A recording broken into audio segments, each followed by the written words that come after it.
Una de las mejores cosas que he hecho ha sido la de crear, junto con otros amigos, el Instituto Juan de Mariana. En estos años hemos defendido la libertad sin excepciones, con valentía y con la voluntad de acoger a todos los amigos de la libertad. Nosotros no aceptamos dinero público porque no queremos depender de los políticos, de modo que te animo a que te sumes y te hagas miembro del Instituto Juan de Mariana. Vamos a presentar a Eduardo Velasco, es graduado de Ciencia Política y profesor de la Francisco Marroquín, y nos va a hablar de teoría monetaria energética. Muchas gracias.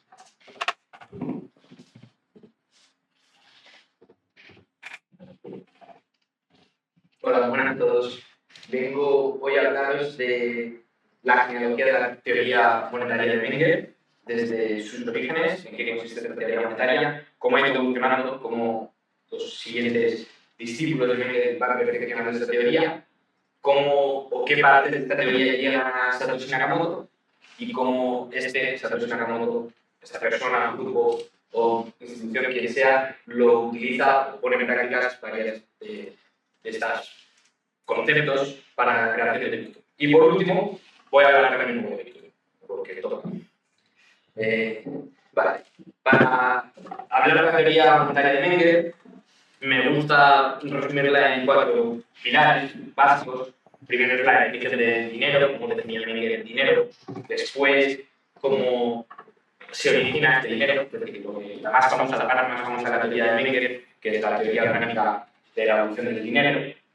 En tercer lugar, a hablar de las críticas que le hacía Menger a la teoría cuantitativista del dinero, que es la teoría cuantitativista del dinero, cuál es su opuesta a la teoría clásica o cualitativa del dinero.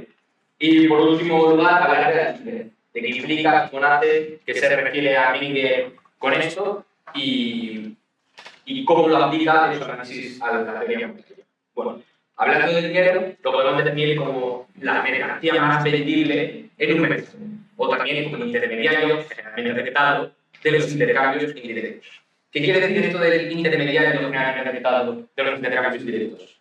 Que sea generalmente respetado lo que implica es que mucha gente, la mayoría de los agentes en la economía, lo aceptan como dinero, es decir, aceptan pagos en este dinero. Y que sea de los intercambios indirectos significa que la gente no utiliza el bien, no utiliza el dinero porque quiere dinero, no lo utiliza por las propiedades del propio dinero, sino por el servicio de liquidez que este produce. Es decir, cuando yo tengo dinero, lo acepto, no porque quiera tener ese billete, por ejemplo, o esa moneda de oro en mi bolsillo, sino porque espero poder vender, espero que me sirva como un intermediario de intercambio, espero poder hacer un intercambio posteriormente por algo que sí quiero. Entonces, estas son las dos bases de la definición de dinero de Menger. De hecho, Menger se desvía y hasta la critica otras definiciones de dinero o otras funciones de dinero. Muchas, comúnmente se define el dinero como un bien que posee tres propiedades, que es el depósito de valor, el medio de intercambio generalmente aceptado y la unidad de cuenta. Que el dinero sea depósito de valor o unidad de cuenta, para Menger son condiciones accidentales, es decir, sucede porque el dinero es el medio de intercambio que me ha detectado, pero no es necesariamente que sea un buen depósito de valor o el mejor depósito de valor de la economía, o no es necesario que tampoco sea la unidad de cuenta. Lo de la unidad de cuenta se puede explicar porque la gente quiere que le paguen el dinero, entonces expresa sus precios en el dinero y luego posteriormente realiza la contabilidad también en ese bien, en ese dinero, porque ya ha pedido los precios en ese bien, entonces es más sencillo para el cálculo económico y se reducen los costes de transacción, tener que estar cambiando entre distintas monedas. Y que sea un depósito de valor se explica en que para que un buen dinero, para que un dinero se acepte y tú lo puedas intercambiar a lo largo del espacio, es decir, que la gente te lo acepte, tiene que poder transportar cierto valor a lo largo del tiempo. Si fuera un muy mal depósito de valor, nadie te lo aceptaría al siguiente momento. Entonces, no tiene que ser el mejor depósito de valor de la economía, pero sí que tiene que ser un buen depósito de valor, lo suficiente para que la gente te lo vaya a aceptar en un momento posterior. Después tenemos la teoría orgánica del origen del dinero, que lo que implica es que el dinero va evolucionando, es una mercancía que va evolucionando porque su vendibilidad va aumentando. La gente lo va aceptando cada vez más para hacer pagos posteriores y por tanto su vendibilidad aumenta. En el mercado, en los mercados primitivos, por así decirlo, o antiguos, en los que se basaban en el trueque, la gente, los mercaderes más perspicaces, se iban dando cuenta que había bienes que cuando los tenían los podían vender más fácilmente, los podían cambiar por otros bienes que sí que querían mucho más fácilmente que bienes que ellos poseían anteriormente a este bien. Es decir, si yo tengo sillas, tú tienes plátanos, y yo me doy cuenta que cuando yo te intercambio los plátanos por las sillas y yo me quedo con plátanos, luego los puedo vender más fácilmente, me doy cuenta que el plátano es un bien que luego lo puedo vender fácilmente e intercambiar por otros bienes. Es decir, tiene más demanda en el mercado, entonces yo me voy atesorando de este. Si, por ejemplo, el caso del oro era un caso muy, muy concreto. Yo cada vez que tenía oro y quería vender, quería desatesorar el oro, lo podía hacer de una manera muy sencilla, porque había mucha demanda por este oro. Entonces, si yo soy relativamente perspicaz, me voy dando cuenta de esto y cada vez me hago con más y más oro para poder intercambiar. Uno de los agentes que también se iban dando cuenta primero de esta función, de lo que iba sucediendo, eran los que se encontraban, los que hacían negocios con comunidades internacionales. A lo mejor dentro de una comunidad el dinero era un bien, era el ganado, y en la otra comunidad el dinero era la sal.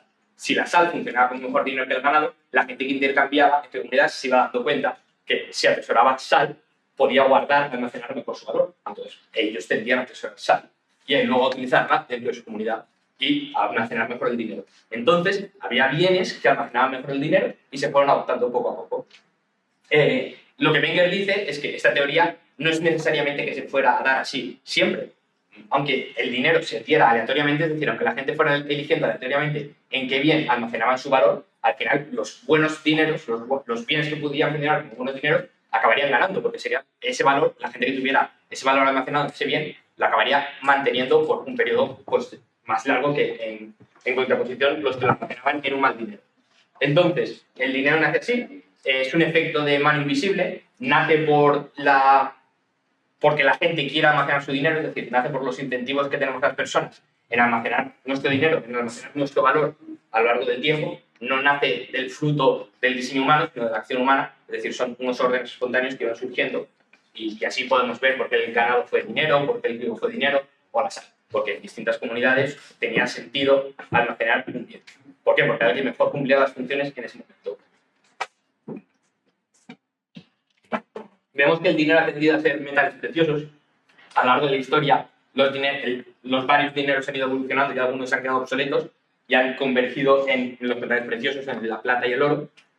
Y conforme la acuñación de estos iba mejorando, también se iban afectando. Es decir, una de las propiedades interesantes para que un dinero pueda ser bueno es la divisibilidad, como veremos posteriormente. Luego, otro concepto importante en Menger es la liquidez. La liquidez lo que implica es que es esto. Es la diferencia entre el precio pedido y el precio ofrecido. El precio pedido siempre va a ser superior al precio ofrecido. Es lo que en inglés llamamos el ask price. Y el precio pedido es el bid price. Es el precio por el que si yo quiero vender algo, lo puedo vender al momento. Y el precio pedido es el precio por el que si alguien quiere comprar algo de mí, lo puede obtener al momento sin negociación, sin tener costes de transacción. Es decir, si tú vienes a mí y quieres comprarme este libro y lo quieres hacer al momento sin tener que negociar, el precio va a ser superior, es el precio pedido. Es el precio que te digo, vale, por este precio te lo vendo. Pero si al revés, si yo te quiero vender el libro y te ofrezco un precio, quiero decir, ¿cuál es el precio? Por este precio me lo compras. Tú vas a decir, y en el momento en el que digas que sí, ese era el precio ofrecido. La diferencia entre estos dos precios es lo que se llama el spread o margen. Cuanto menos el spread, es decir, cuanto menos arbitraje se puede hacer entre la compra, el momento de compra y el momento de venta del bien, más líquido será ese bien. Es decir, menos voy a perder yo por cada intercambio. Los bienes en los que menos se pierde son los que son los más líquidos y los que la gente utilizará como medio de intercambio. ¿Para qué? Para perder menos valor en cada intercambio. Vale. Un buen dinero tiene una buena liquidez intratemporal e intertemporal. Es decir, intratemporal en un momento concreto del tiempo, que es muy aceptado, e intertemporal a lo largo del tiempo. Es decir, si yo ahora quiero desatesorar este bien dentro de 5 años, sé que alguien lo va a demandar. ¿Por qué? Porque va a haber demanda de él y va a continuar habiendo una escasez de relativo. Luego, el cuarto punto de la teoría mengeriana, vemos que es la defensa de la teoría cualitativa o clásica del dinero. La llamo cualitativa por ponerla en oposición a la teoría cuantitativa del dinero. Algunos economistas, como David Glasner, la llaman la teoría clásica del dinero, que lo que dice es que la demanda de dinero es una variable exógena, no endógena. Lo que defiende la teoría cuantitativa, a lo mejor es más fácil verlo en la oposición, lo que defiende la teoría cuantitativa del dinero, es que cualquier cantidad de dinero es buena y la demanda de dinero sigue a la oferta de dinero. La oferta de dinero viene determinada por factores externos, entonces como por ejemplo la cantidad de oro en una economía. Entonces eso determina cuánto dinero hay y la demanda siempre va a seguir a la oferta. Es decir, cualquier oferta es buena. Pero lo que dice la teoría clásica o cuantitativa del dinero es que no es así, que la variable exógena es la demanda y no la oferta. Tú puedes tener una economía, un cierto dinero, un cierto bien que funciona como dinero, pero también sustitutos. ¿Para qué? ¿Para qué te interesa tener sustitutos de dinero? Para poder seguir la demanda. ¿Por qué? Porque la demanda puede aumentar. No siempre. La demanda no es perfecta porque los agentes no son perfectamente racionales en el sentido neoclásico, es decir, no tienen una información perfecta y no siempre van a decir, no me hace falta demandar más porque este es todo el dinero que hay. No, conforme va progresando, un ejemplo que dice Menger es que conforme va progresando una economía, conforme nos hacemos más ricos, demandamos más saldos de tesorería. Es decir, yo puedo tener ahora 100.000 y yo sé que 100.000 unidades monetarias me valen lo mismo que 100.000 unidades monetarias hace un año, pero si yo estoy trabajando más, aunque mantenga el poder adquisitivo, aunque el poder adquisitivo vaya evolucionando con mis horas de trabajo, yo a lo mejor voy a demandar más, simplemente por un factor psicológico de yo quiero tener más, quiero poder ahorrar más y no me vale tener el mismo dinero.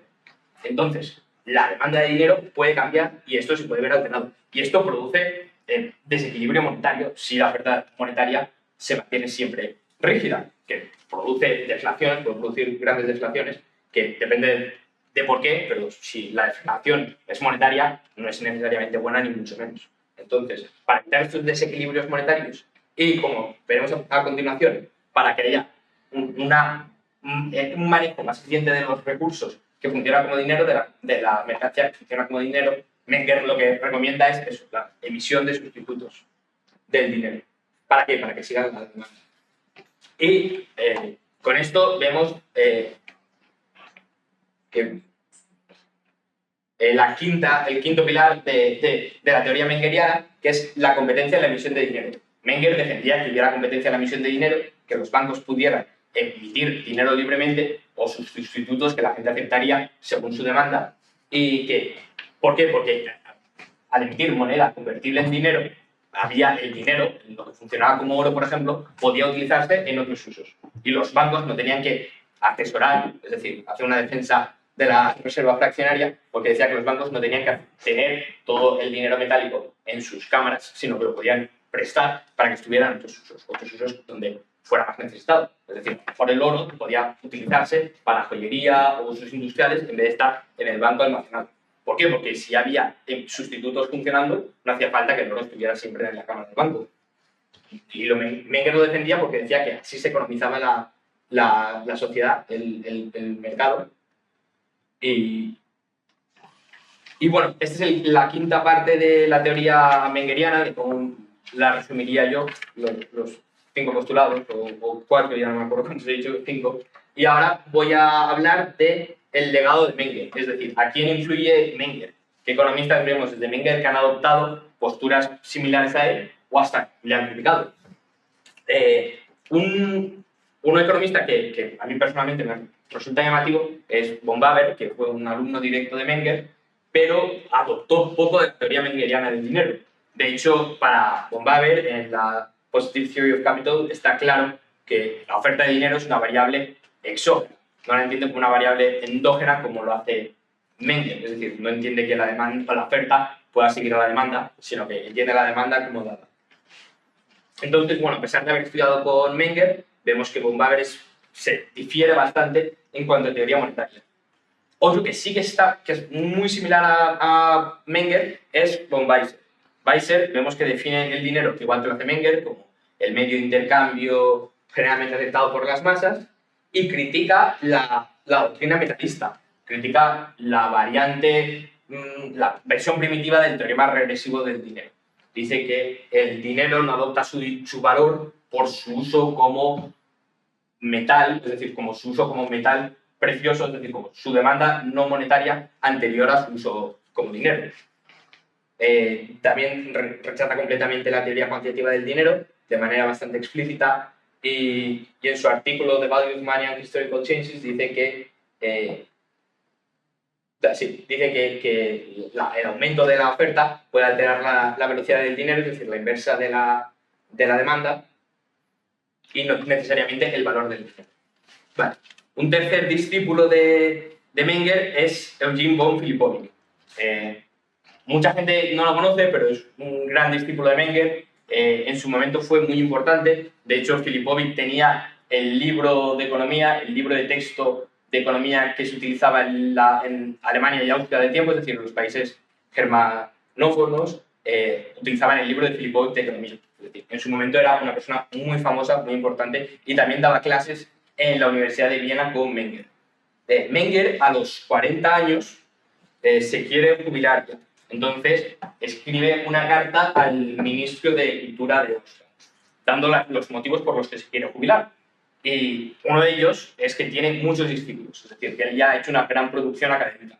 Aparte de estar creando una nueva escuela, es decir, Menger se da cuenta él mismo de que está creando una escuela, de que tiene seguidores y que está cambiando el paradigma de la economía. Menger, para quien no lo sepa, la mayoría lo sabemos, pero es el padre fundador de la escuela austriaca, que es bastante diferente a la escuela histórica de economía, que es la que tenía predominancia en esa época en Austria. Entonces, Filipovic estaba citado como uno de los discípulos de Menger. Cuando Menger habla de sus 72 discípulos, creo que son, uno de ellos que lo cita directamente es Filipovic. Filipovic fue profesor con él y tiene dos conceptos, o en la teoría monetaria de Filipovic vemos dos grandes características similares a la de Menger. La primera es la defensa de la libre emisión de dinero y de sustitutos monetarios, de activos financieros que la gente vaya a aceptar y que sirvan como medios de intercambio. ¿Para qué? Para que los bancos puedan economizar esos activos reales, ese oro, y puedan emplearse en otras partes de la economía. Y otra cosa es el análisis que hace Filipovic de la evolución de la banca. Filipovic, similar a Menger, aunque Menger lo hace a pocos rasgos y no lo desarrolla tanto como su origen del dinero, hace también un origen de la banca y de cómo va evolucionando según el dinero vaya evolucionando. Y Filipovic hace algo parecido, solo que lo desarrolla bastante más. Entonces, Filipovic empieza diciendo, pues según este dinero la banca funcionaría así y las prácticas bancarias han ido así, tenía este sentido que actuaran así, que emitieran este dinero y luego que no. Entonces, en sus libros, Filipovic lo que hace es esto, una medida, un desarrollo o una aplicación, si así lo queremos, de cómo explicaba Menger la emergencia espontánea de los fenómenos, lo aplica a la banca y lo desarrolla más de lo que lo llega a desarrollar Menger. Luego tenemos a James Lawrence Lapin, que era uno de los primeros, era el miembro fundador de la primera escuela de Chicago. Antes de la escuela de Chicago que conocemos, la de Milton Friedman seguramente es la que más conozcamos, estaba una vertiente anterior, o una escuela anterior, que era la de Frank Knight, y anterior incluso a ellos estaban Laughlin y Henry Parker Willis. Laughlin, de los dos, era el más teórico. Parker Willis se preocupaba principalmente sobre las funciones de la Reserva Federal. Los dos son padres intelectuales de la Reserva Federal, de la primera versión de la Reserva Federal, la que defendía e intentaba funcionar siguiendo la doctrina de las letras reales, pero ambos reniegan de la Reserva Federal en el momento en que ésta deja de operar siguiendo la doctrina de las letras reales.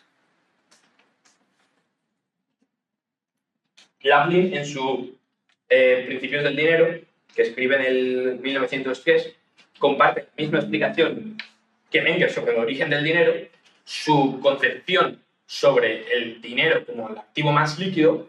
También habla de la liquidez, no la menciona directamente, pero cuando Laughlin hace la explicación del dinero, está claro que está hablando de la liquidez, como entendía Menger, de la vendibilidad, y también defiende la doctrina de las letras reales. Ahora veremos que varios de los que son influidos o reciben más influencia de Menger la defienden, aunque Menger no la defiende abiertamente, bueno, ni implícitamente ni nada, Menger no la defiende, pero es curioso que Menger está muy influenciado por Adam Smith, que sí que la defendía, y todos los que siguen la doctrina mengeriana más de cerca también la defienden.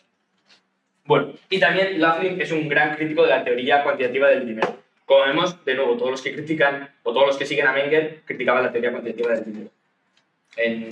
Continuamos con Georg Simmel, que era un economista alemán que escribe la filosofía del dinero.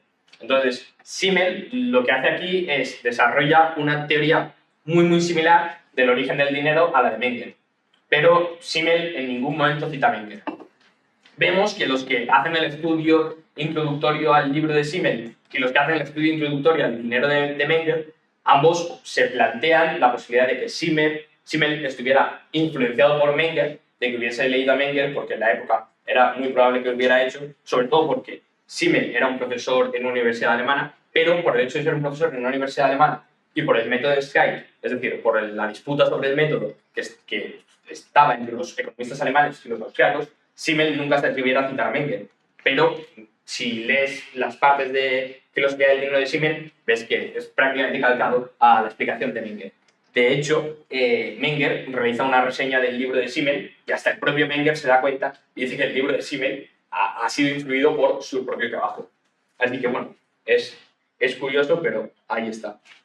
Luego, otro de los discípulos de Menger que cita en su carta es Felix Somary, o Somary.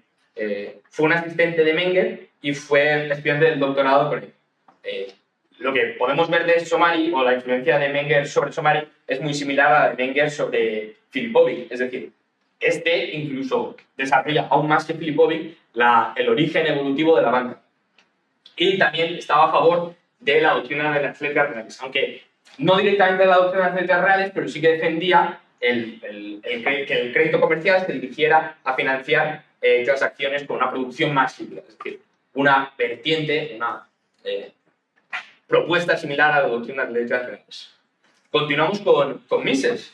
Mises, bueno, lo que digo aquí, o lo que voy a defender, es que Mises no está muy influido por Menger. Sí que lo está en cuanto al origen del dinero, pero no en su concepción de dinero o en su definición. Porque para Mises, de hecho, el dinero es una tercera categoría.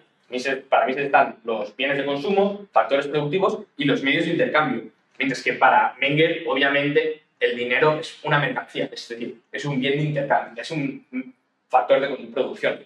Entonces, no, Menger en ningún momento hace una tercera categoría. De hecho, está bastante claro que lo incluiría dentro de factor de producción, porque lo que produces son servicios de liquidez, es decir, te genera valor para poder intercambiarlo y también seguridad. Entonces, no hay necesidad de esa tercera categoría ad hoc que crea Mises. Luego, Mises desarrolla el teorema regresivo del dinero, que lo que dice es, vale, el valor del dinero de hoy viene del valor del dinero de ayer, y así sucesivamente. Bueno, el valor del dinero de hoy, mentira, viene del valor esperado del dinero hoy, del que me lo voy a aceptar, según el valor de ayer. Y así sucesivamente hasta el momento en que esa mercancía no era dinero y tenía un valor industrial, que ese fue su valor original. Pero Menger, en algunos fragmentos, se puede ver que criticaría eso, es decir, hace una crítica aún sin haber leído la teoría regresiva de Mises, y lo que dice Menger es que el dinero es una mercancía perpetua y tiene valor por los servicios de intercambio que genera, es decir, porque lo puedes utilizar para intercambiar. No necesita que en ningún momento tuviera un valor industrial, es decir, simplemente en el momento en que pasa a ser dinero, ahí ya tiene valor. Entonces, no necesariamente adoptó su valor de cuando no era una mercancía, sino que lo tiene por el mismo hecho de ser dinero.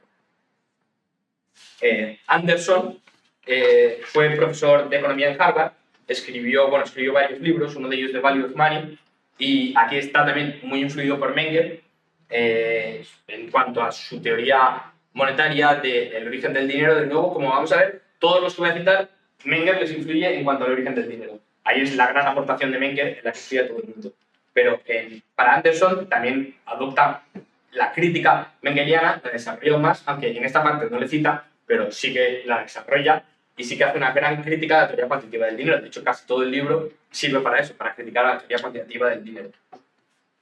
El siguiente economista que es influido por Menger es Hayek, pero Hayek yo lo dividiría en dos Hayeks, el Hayek de Prices and Production y el Hayek de la desnacionalización del dinero. En precios y producción, Hayek tenía una versión del dinero bastante más miseana.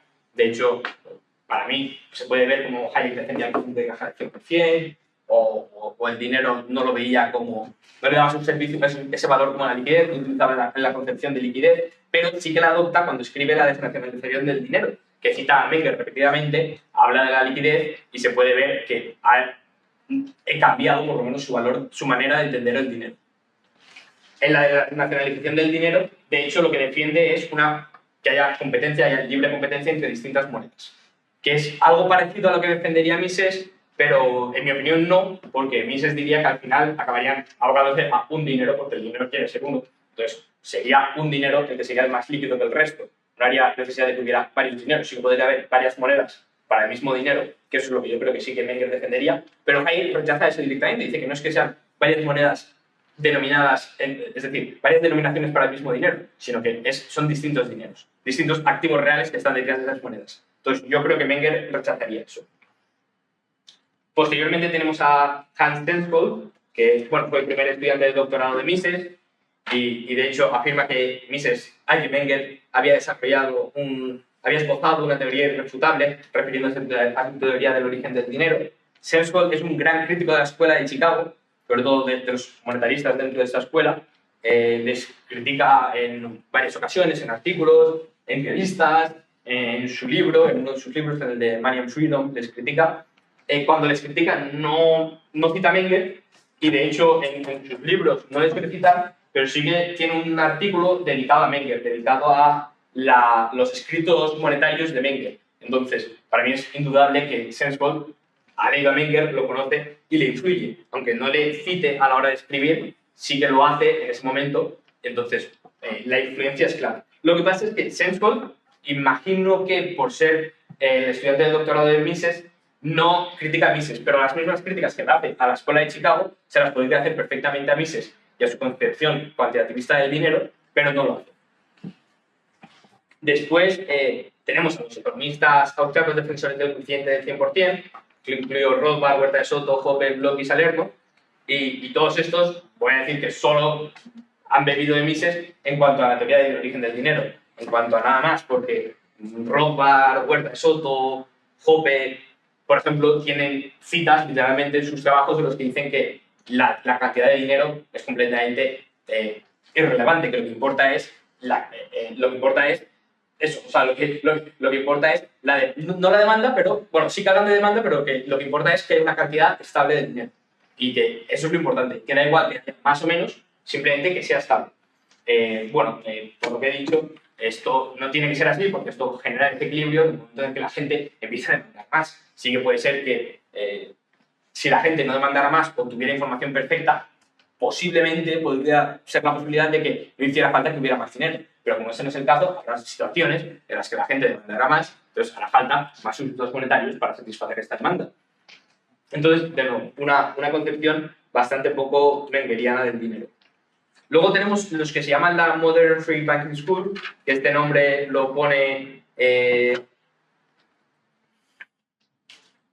no sé quién les pide así. Gedeon.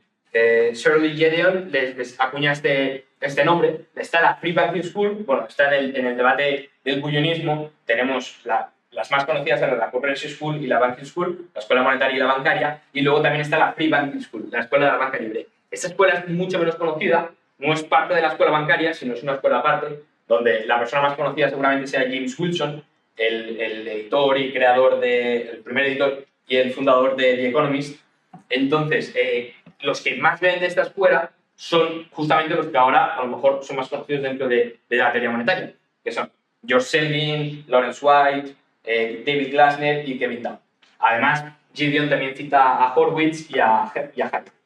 Yo, Horwitz, no lo tengo tan leído, así que no puedo opinar si entra en esta escuela o no, pero Hayek, desde luego, diría que no, porque una de las cosas que enlaza a todos estos, a estos cuatro autores, a Selgin, White, Glasner y Dow, es que ambos, los cuatro, están de acuerdo en que el dinero al final tiende a ser uno y que la competencia del dinero no tendría mucho sentido. Entonces, como rechazan esta visión de Hayek, no les he querido incluir, no he querido incluir a Hayek aquí.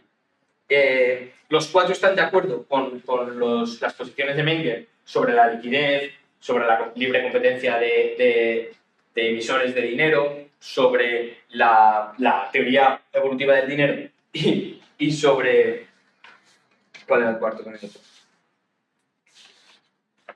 sobre la teoría clásica del dinero. Lo que pasa es que no todos llegan ahí por la misma vertiente, o por lo menos no todos le citan. Dow simplemente cita a Menger en cuanto a la teoría evolutiva del dinero, y White y Selgin también lo hacen ahí, pero creo que no lo hacen en el resto. Pero sí que hablan de liquidez, sí que hablan de libre competencia de emisores de dinero y también hablan de la teoría clásica, es decir, de los mismos apuntes que hacía, de los mismos principios que defendía Menger, simplemente que sin citar a Menger. Lo que sí que citan es, bueno, el que sí que le cita más es Glasner. Glasner sí que le cita bastante más a Menger, sobre todo en su concepción de liquidez.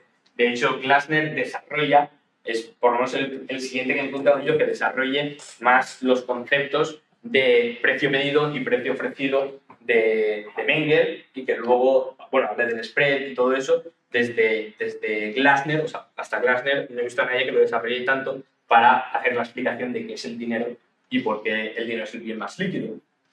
Así que bueno, es interesante que luego esto lo desarrollan los que voy a hablar a continuación, que son los que he llamado la escuela austriaca de la liquidez, en los que entran Fekete, Rayo y Carlos Bondone. Entonces, todos estos sí que hacen un análisis mucho más mengeriano, sí que citan a Menger como su influencia en estos 4 puntos que he mencionado, le citan abiertamente y repetidamente, y también incluyen la liquidez, el concepto de liquidez en su análisis no solo del dinero, pero también de otros factores, como qué, como al hablar de los descuentos en los tipos de interés, incluyen el descuento por liquidez, que otros autores no lo hacen. Por ejemplo, los que beben más de Bombaver no incluyen el descuento por liquidez, sino simplemente el descuento por procedencia temporal a la hora de hablar de los tipos de interés. Ahora ya paso a hablar sobre la parte probablemente más interesante, que es sobre Satoshi Nakamoto. Bueno, tenía la presentación aquí preparada, no la hemos podido proyectar, pero bueno, os voy a leer unas frases de Satoshi Nakamoto, lo que él pensaba y luego cómo esto se relaciona con Menger. Satoshi decía, los bitcoins no tienen ningún dividendo ni potencial para futuro dividendo, por lo tanto no son acciones, son más bien un collectible, un coleccionable o una mercancía. Es decir, Satoshi Nakamoto ya entiende al Bitcoin como mercancía. Está claro, esta es la frase que he elegido, pero lo hace repetidamente en sus textos, en sus blogs, habla de mercancía para referirse a Bitcoin. Por lo tanto, podemos ver que rechaza o rechazaría completamente la versión de Mises de un tercer tipo de bien, el bien como medio de intercambio, simplemente como mercancía.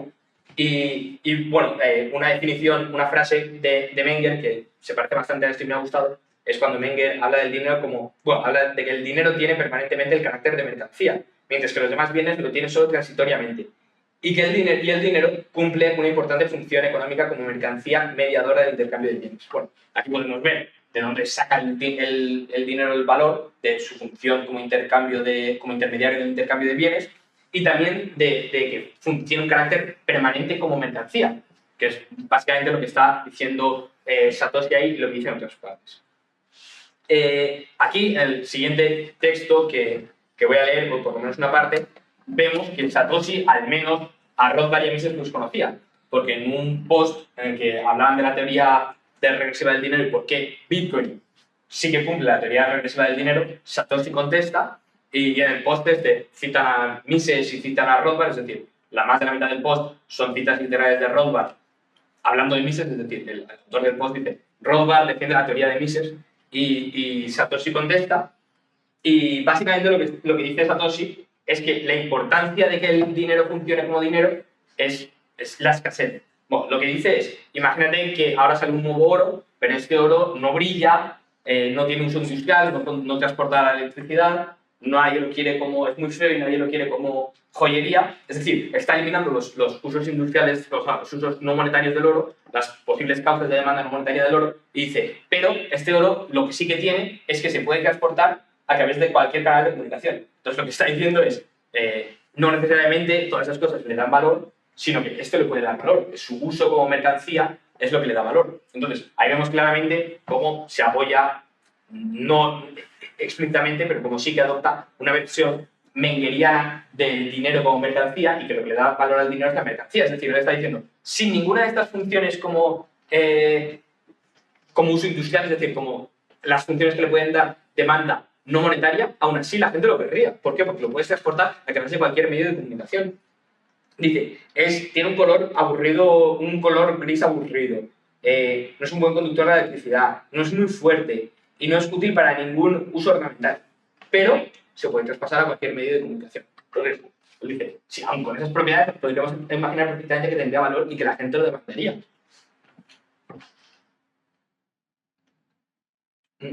Vale. Y dice que lo que sí que admite es que esto es una cosa fácil de admitir, que es que si un bien tiene un valor intrínseco, es decir, si un bien ya tiene valor anterior, demanda anterior a su demanda como dinero, es más fácil que pueda llegar a ser dinero. Pero eso es una de las propiedades del buen dinero. Una de las propiedades del buen dinero es que sea fácilmente desatesorable. Es decir, que si yo lo tengo y ya no lo quiero, lo pueda vender fácilmente, lo pueda intercambiar fácilmente. Pero para eso hace falta demanda. Entonces, si ya tiene una demanda previa, es más fácil que llegue a ser dinero. Pero eso no implica que sea una condición necesaria. Luego también incide mucho en este post en la importancia del transporte, que es una de las funciones, una de las propiedades del buen dinero que cita Menger, que es que sea fácilmente transportable, es decir, que tenga reducidos costes de transporte. ¿Para qué? Para que funcione bien como un medio de intercambio.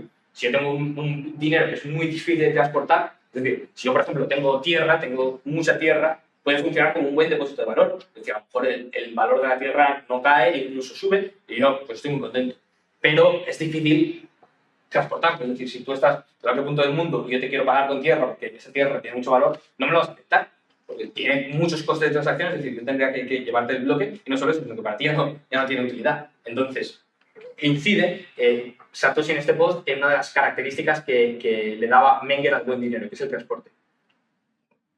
Y pues para Menger el dinero tiene permanentemente, como en la frase que he citado antes, este carácter de mercancía, y adquiere, como he dicho anteriormente, el valor por sus servicios de liquidez. Es decir, lo importante ya no es el uso anterior, sino los servicios de liquidez que nos da, que nos sirve para intercambiar, también nos da seguridad, y también podemos especular incluso con él. Pero las que están más claras de entender son los servicios como medio de intercambio y también la seguridad que nos puede dar. Podemos demandar dinero como si demandamos una póliza de seguro. Por eso es un factor de producción.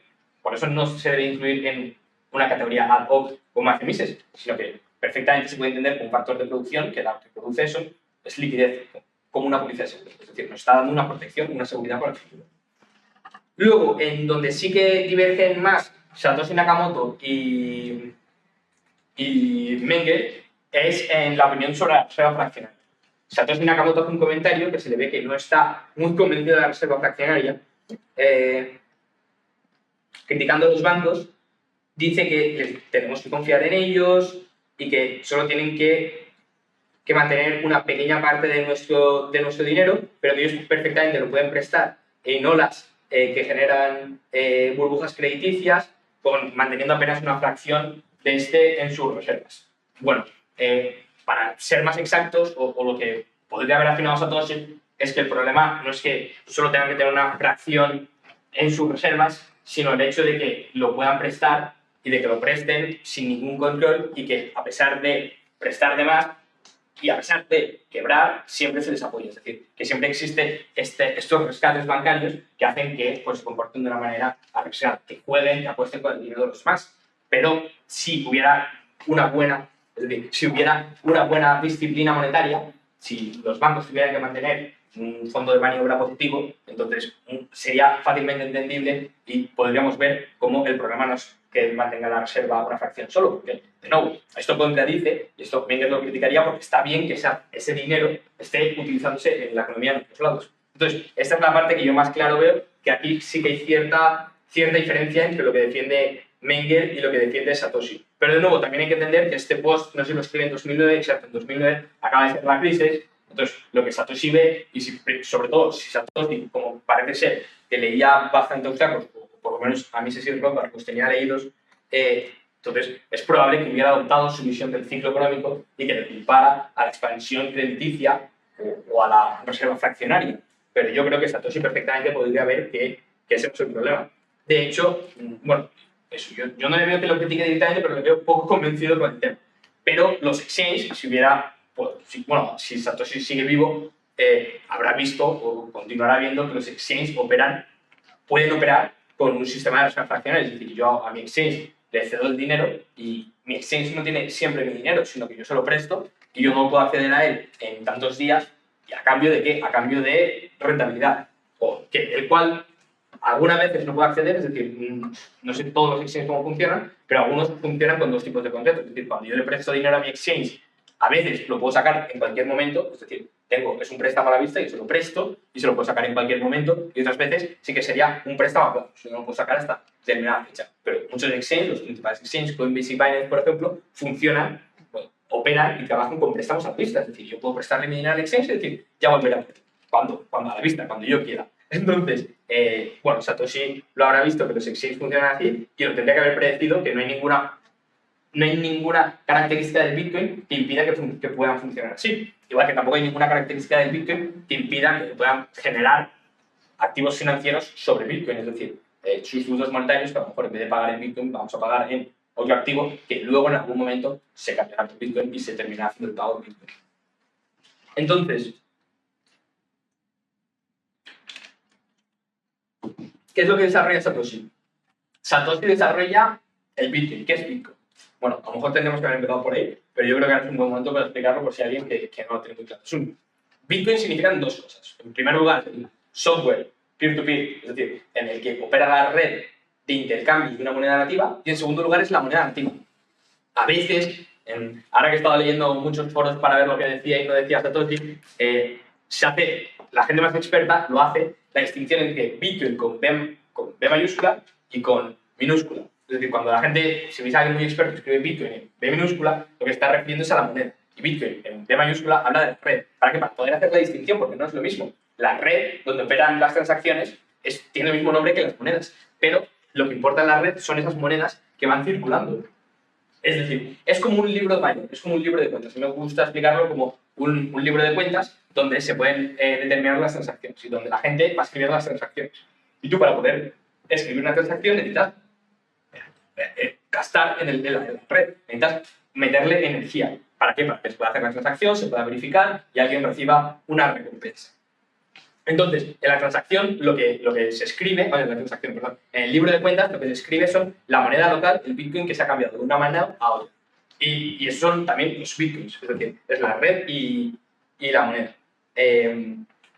Satoshi Nakamoto entiende bastante bien de economía, aparte de ingeniería informática, y diseña el Bitcoin para que pueda ser un buen dinero. En ningún momento lo hace explícitamente, pero sí que hace que el Bitcoin cumpla bastante bien con las propiedades que Menger citaba como buen dinero.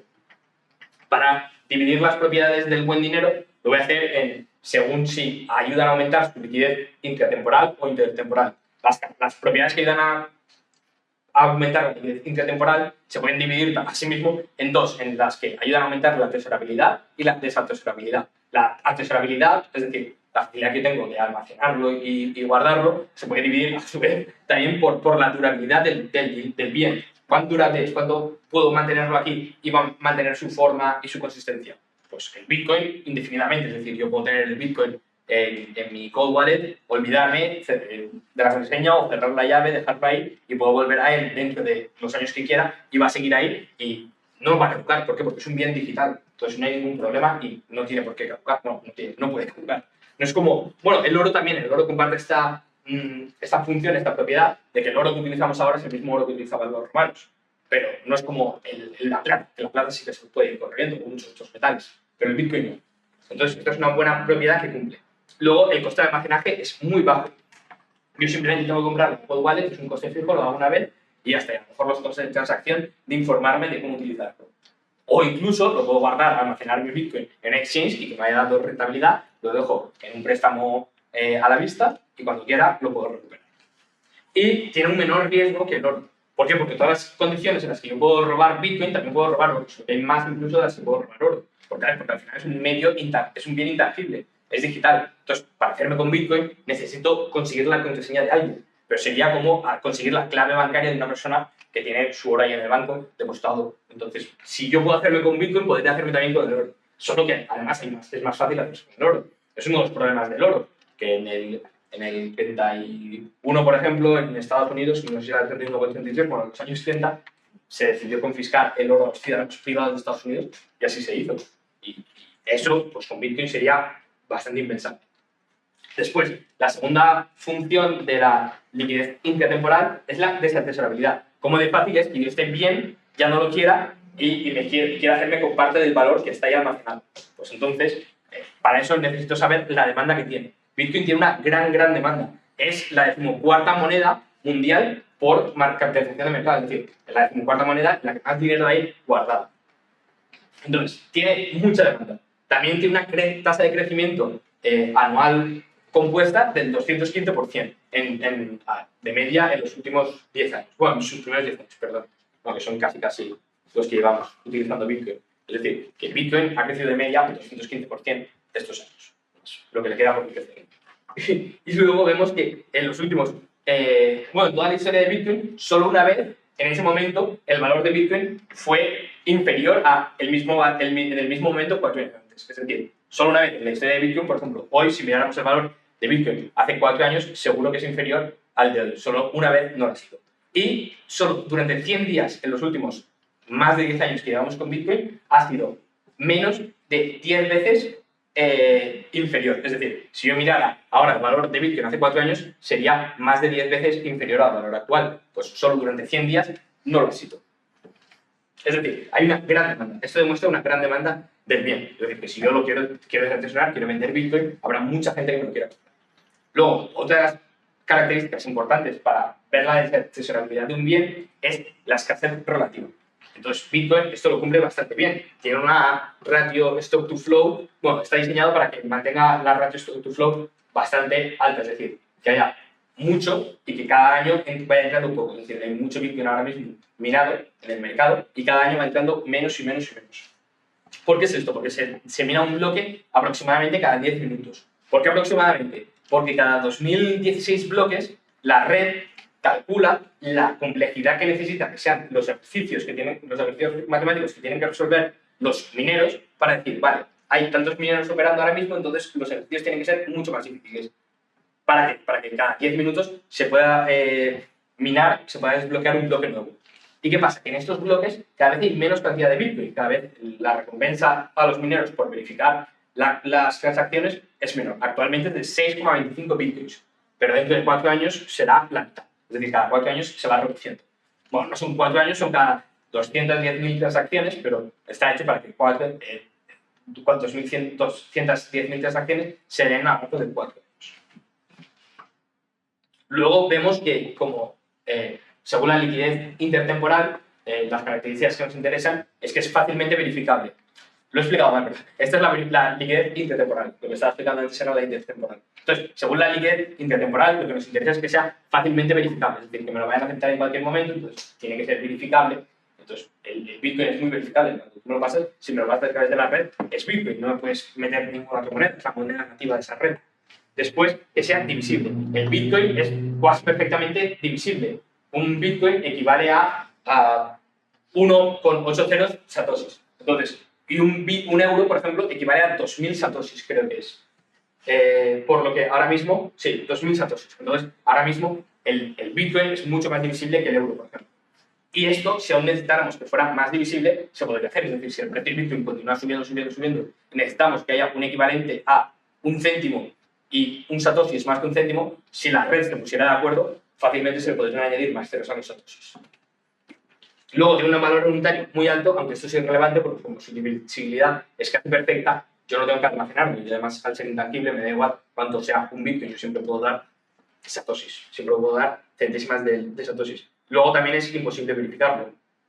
¿Qué es lo que creo que diría Menger sobre Bitcoin? Bueno, le llamaría la atención 2 cosas. Lo primero es cómo ha nacido, que ha nacido directamente para ser dinero, es decir, ha nacido directamente como mercancía para poder intercambiarse y para facilitar los intercambios.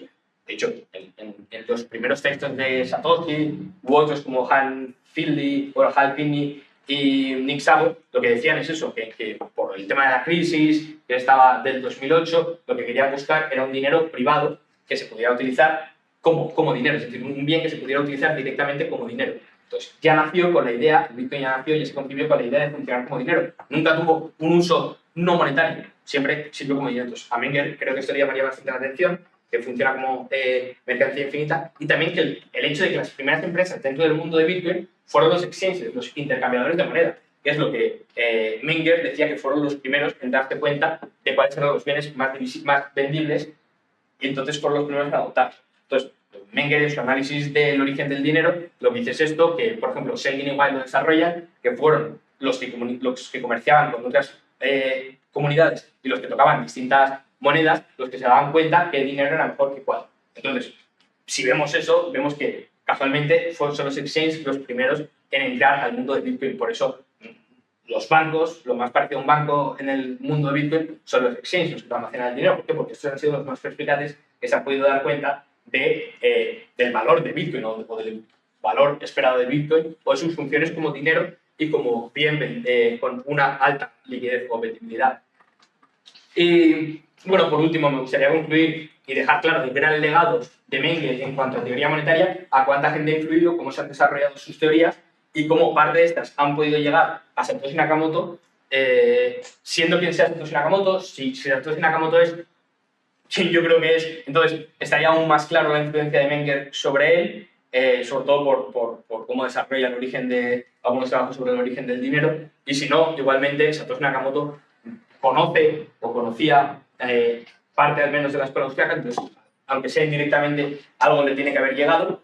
Y también cómo, queriéndolo o no, incluir las funciones que Menger cita para que se origine un dinero, y para que un dinero sea un buen dinero, dentro de las propiedades de Bitcoin, dentro del diseño de Bitcoin, para que este pueda ser adoptado. Entonces, bueno, veo una influencia algo clara y me parece bastante interesante, y sobre todo, pues ahora que es el 150 aniversario de la obra del Magnus Opus de Menger, remarcar el trabajo de Menger, su legado y cómo, a lo mejor, gracias a él, tenemos un buen dinero en el futuro que sustituya el mal dinero que utilizamos actualmente. Y eso es todo.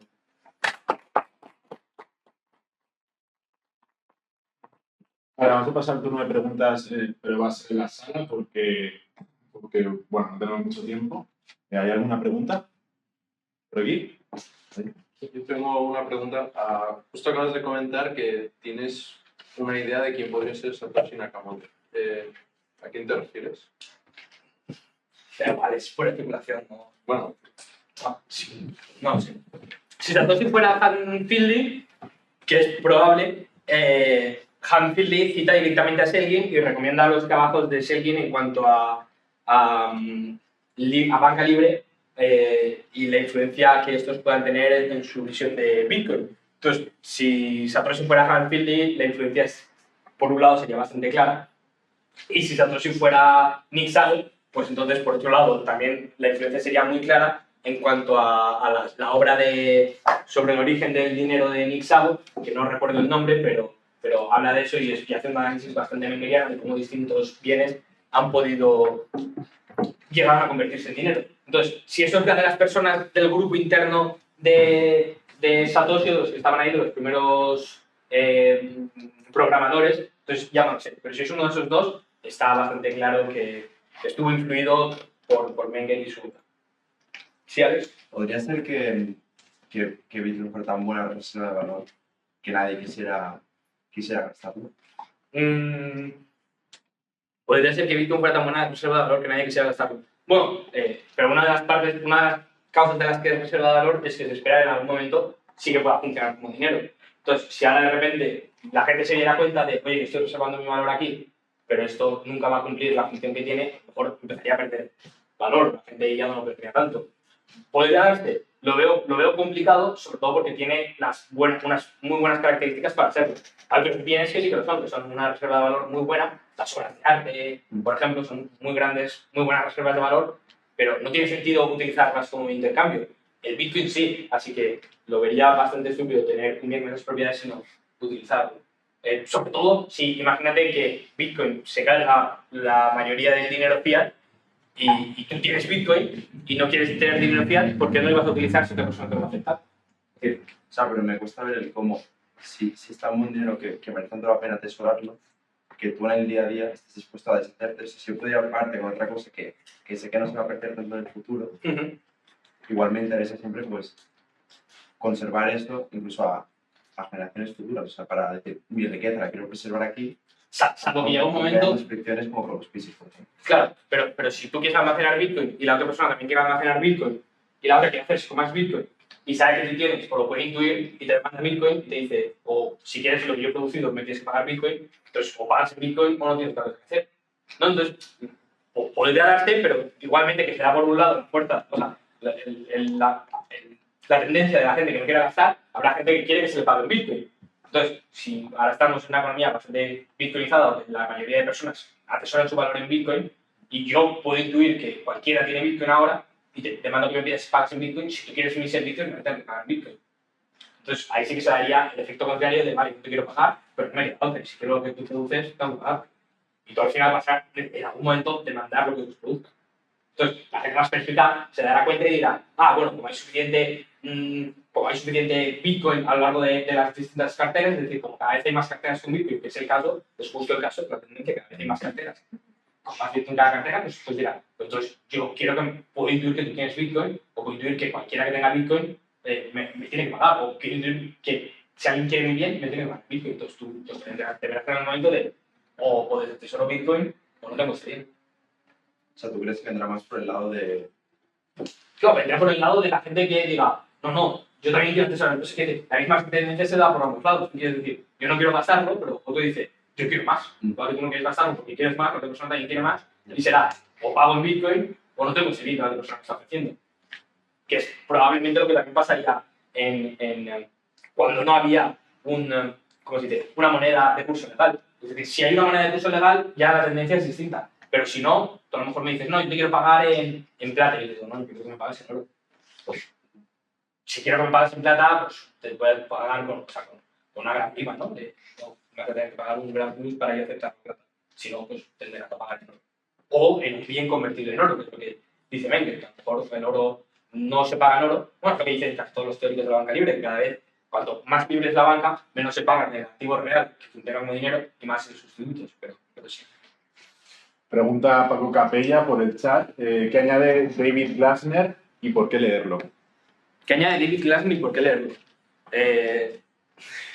Bueno, añade, depende de qué exactamente, tiene un paper que hace una muy buena defensa de la doctrina de las realidades reales, entonces ese lo recomiendo leer, sobre todo si alguien no tiene muy claro en qué consiste esto, o sí, pero le interesa leer una muy buena defensa de esta.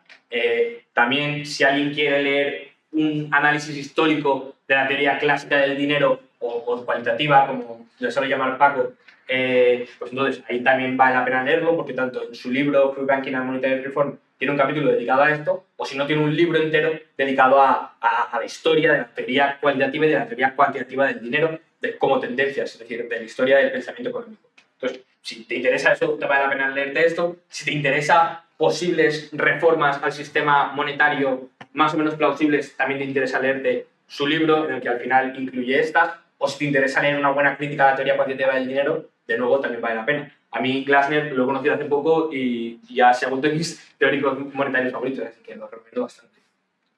Vale, pues ¿hay más preguntas? ¿No? Muchas gracias, Edu. Muchas gracias, Edu. Ha estado muy bien. Nos vemos la semana que viene con Vicente Moreno, que está aquí presente, que hablará de la economía de la complejidad. No olvidéis suscribiros a nuestro canal y muchas gracias a todos por venir.